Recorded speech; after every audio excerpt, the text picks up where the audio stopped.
Monsters, movies, and mayhem.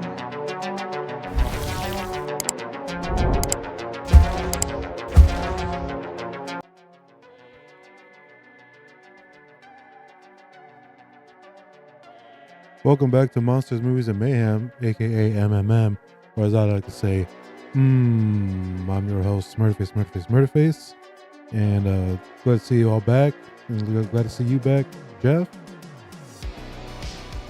Yes, Jeff, I'm glad to be back. And you know, I really like that hat. And That hat's pretty great. yeah, I like my hat too. My hat's, well, I'm here dressed up for the occasion. We got a great movie today from none other than Robert Zombie himself. Robert Zombie. House of a Thousand Corpses. Jeff, do you remember watching this movie? Every time. I have no eyes. I know, you have no eyes. It's a great, I get it. It's a great joke. You know. Yeah, I'm here all week. Yeah, tip your waitresses. Yeah, House of a Thousand Corpses is from 2003. 2003, what a year in horror movies. Oh, we had Freddy versus Jason. Yeah, Freddy vs. Jason. Probably the biggest, amount of, budget for the promos because they had, they were going head to head. In MGM, they had weigh-ins. They were going face to face, but it turned out to be. I liked it. It was great. But a lot of people didn't like it. Whatever. Texas Chainsaw Massacre remake. That's how you do a remake. That remake was bloody. It was awesome. The acting was great. But they also had Wrong Turn, House of the Dead, High Tension. High Tension's really good. A Tale of Two Sisters. Some Japanese horror in there. Final Destination 2. Which taught everyone to don't drive behind a semi. Don't drive behind semis with logs on them. But this is Rob Zombie's first movie after writing and directing a lot of his music videos. You're a big fan, as I can see. I wish I had a Rob Zombie shirt. No, I mean maybe next time you get me one. I'll get some merch for you. Don't worry about it. But this one is starring Sherry Moon Zombie. She's going to be in a lot of his movies. But who cares? Who wouldn't want to have? You if I was going to be director in there. Yeah, why not? Why not? I mean, she was also in a bunch of his music videos. But in this one, she's playing as a baby Firefly. Yeah, her name is Baby Firefly. She's part of the Firefly family. And her mom, played by Karen Black, Mother Firefly, at the time, pretty much only known for The Great Gatsby and Nashville. But I know her from the Trilogy of Terror because she had to fight a tiny voodoo doll that she kept calling Little Man. And Bill Moseley also in this movie played Otis, and he was pretty much known for Texas Chainsaw Massacre 2. He was chopped out. In Texas he did really good in that. And then Sid Haig, R.I.P. R.I.P. I mean, also R.I.P. Karen Black, but Sid Haig played Captain Spaulding. Probably only known for a lot of his TV shows, Fantasy Island and Jason the Star Command. But I mean, once he did Captain Spaulding, he was huge in movies after that. But met him a couple times. Did you meet him at a horror convention? Yeah, he's always at horror movie conventions when he was alive. R.I.P. But House of a Thousand Corpses, huge movie. It started off Rob Zombie's pretty much his career into making movies, but it took a lot for him to make this movie. It had a budget of $7 million. It made $16.8 million at the box office, but he made it with $7 million. And originally, Universal Studios was going to produce it. Yeah, Universal Studios was going to produce it.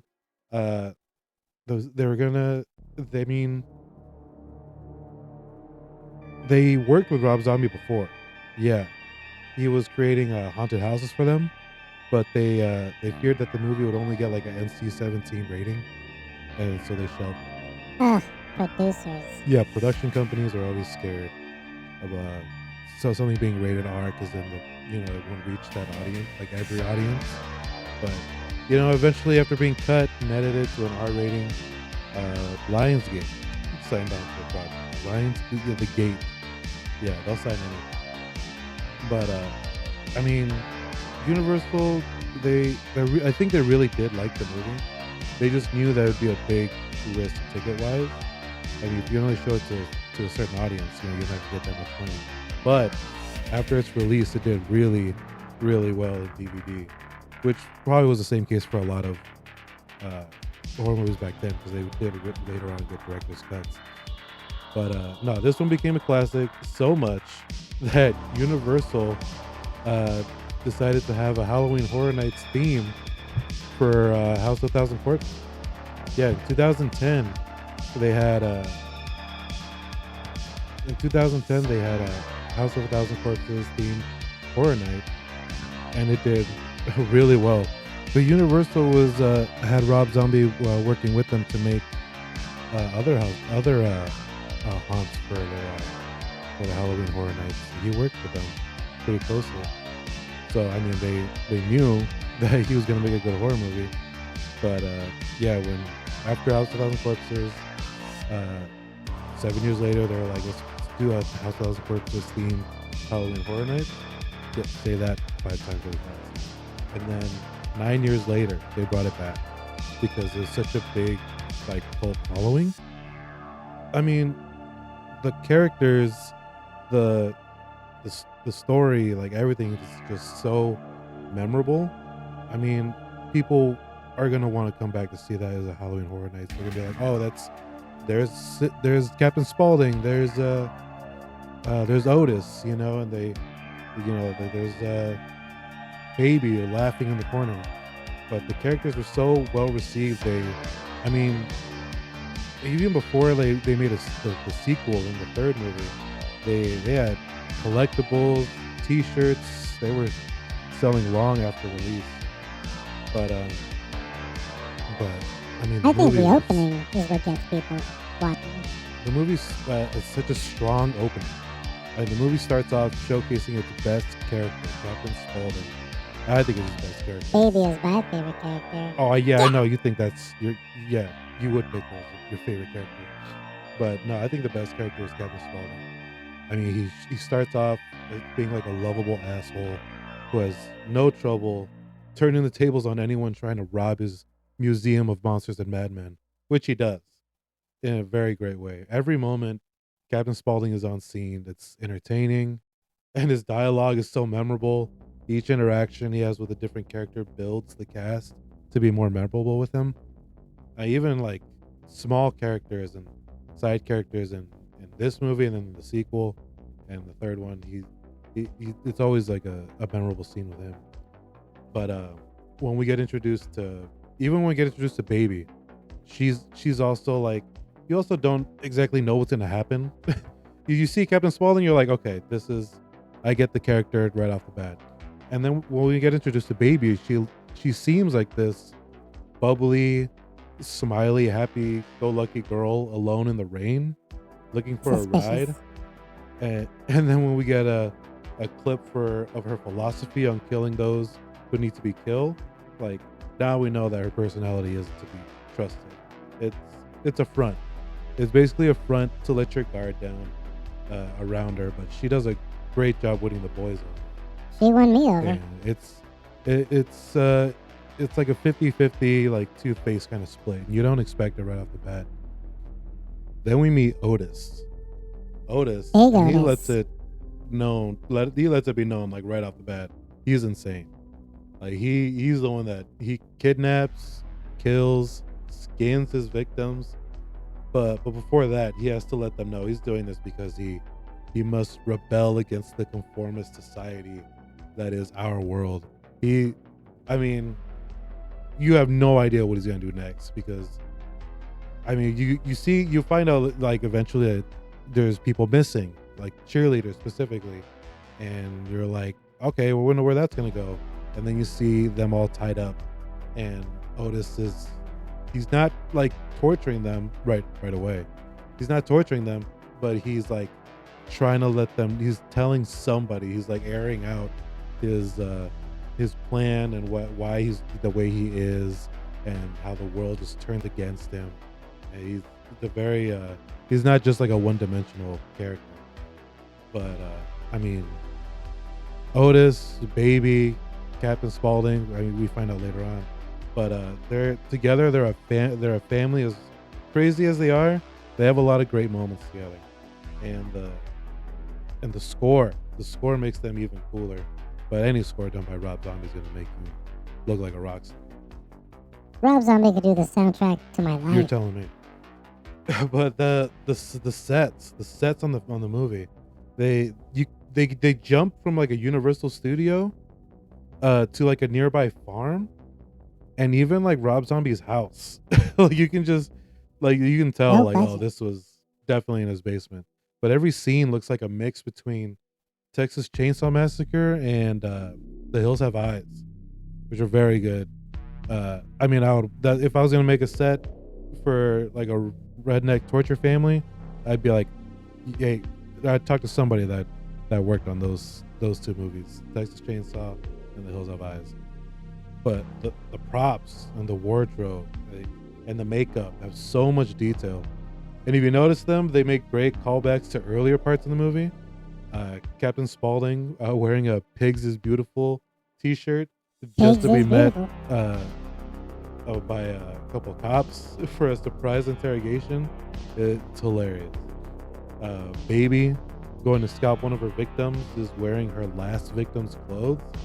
Like they don't like make too much of a deal about it, but if you like really have an eye for detail, like she's wearing the cheerleader's uniforms from earlier, basically letting you know, hey, Otis killed these girls without showing it, and now Baby's coming to take in the last remains, which is their uniform. And Otis wearing the skin of the Gross. father of one of his victims is shocking, but also shows how his victim reacts to the news of her father's death, because she was like she called him to let her know that she was going to be there, and he was he wasn't able to reach her. But this is how you really shock the victim, is showing your dad in the skin suit pretty much right before you're going to torture them. It's really messed up. The movie has a lot of show don't tell moments. You piece together what's going on. The family of murderers had a Halloween Eve ritual. They have their sacrifices, and the survivors are set underground to meet their end at the hands of Dr. Satan, who has a great makeup and prosthetics. It's definitely got Rob Zombie written all over it. And He's terrifying. it looks straight out of one of his music videos. But it ends with only the Fireflies left alive, and the sequel is set up to focus on them, and that's what made House of Thousand Corpses great. The characters are so rich, you can make a whole series about them. Like you could like make some of the victims slightly more important, but it's definitely the selling point is the Fireflies themselves. Captain Spaulding, Otis, Baby, the brother and the mom, they kind of just side characters. Tiny, Tiny. 7 foot tall giant. He was awesome. I rewatch this movie every few months. It's a great Halloween movie. The music that plays on certain scenes, like when Baby's getting ready or when Otis starts the ritual, leaves me rewinding those scenes like it's watching a music video. Yeah. Rob Zombie had a lot of experience with making like memorable scenes when he started making music videos. I mean, you can tell like it's his first movie. For his first movie, it's gonna look like a music video. It's gonna look like an hour and a half music video. The story doesn't really go like the story's not too deep, but it was basically just like, I have a great idea for a redneck torture family with spliced in with some of my favorite horror movies, put in a couple of psychedelic nightmares scenarios in there, and you get House of Thousand Corpses. Devil's Rejects went on to have a little more of a story, which was good. A lot of people liked it better. The real selling point for Devil's Rejects though was, hey, you remember great cast that was in the first one, the great characters. They're coming back for an even deeper story, and it was really good. I watched this movie a lot, and it's one of my favorite scenes. One of my favorite scenes just happened to be with Dwight.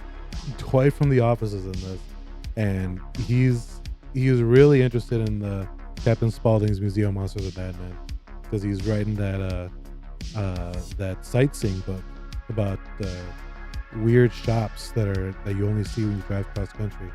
And Captain Spaulding is like, why would you want to see that?